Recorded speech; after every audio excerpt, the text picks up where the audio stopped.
Hi everybody, welcome to week 4. I got my scenery up here. Depending where you're at, it may look like this.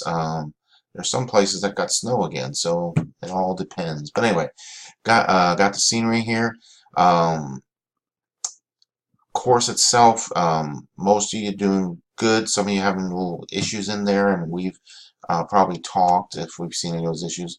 But some issues that came up this week, and plus in undergrad courses I'm teaching, got me thinking about a topic about self-discipline. I use runners as an analogy. They go out every day. No, it don't matter what the weather is or conditions or other things going on in their life. They make time to do the running, and that takes self-discipline.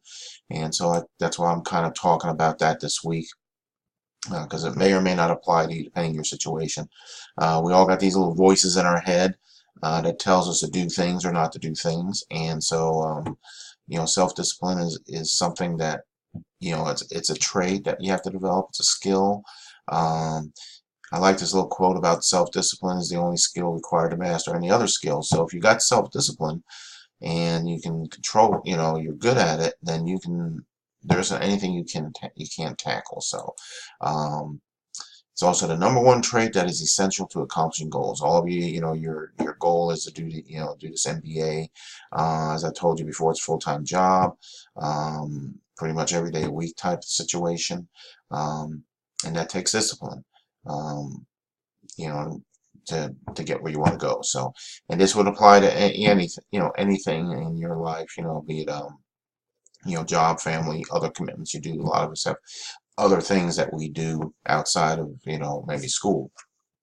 So that's one of the other points there. So some of you, this may not necessarily apply to you, but if you're in a position of supervision, and you got people working for you, there's things that you can pass on or, kind of tactfully address with people to kind of guide them. Because part of leadership and, being managers or supervisors, owners of a business is, guiding people, and kind of mentoring them along the way. So there you go. So that's that for this week.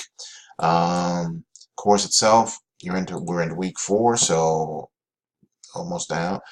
Some of you are doing one course, and some of you are doing 2 courses. So it's it rotates which term you're doing 1 and 2. Upcoming week 4 here, you got 2. I think it's 2 chapters. Yeah, you got 2 chapters. One's the investment centers, transfer pricing, and decision making, relevant costs and benefits. So a lot of good stuff, and I do realize this accounting is probably one of the more difficult courses for most of you. But it's a lot of things you need to know. It's also the purpose of this course is not to make you an accountant. It's to make you good at management and being able to see things like in financial statements and different things and know if something's wrong. I use the analogy of the car. You're not the mechanic, but there's something wrong, and so that's what the purpose of this is. So so you got your exercises. Now another thing, those of you having problems, get in touch with me.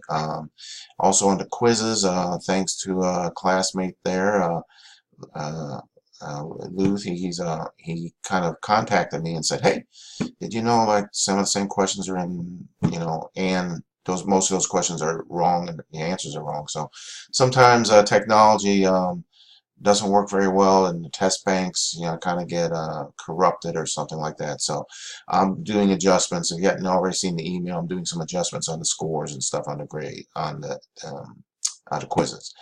Boom boom. So exercise, the same thing. I told you, and if you need some help, let me know.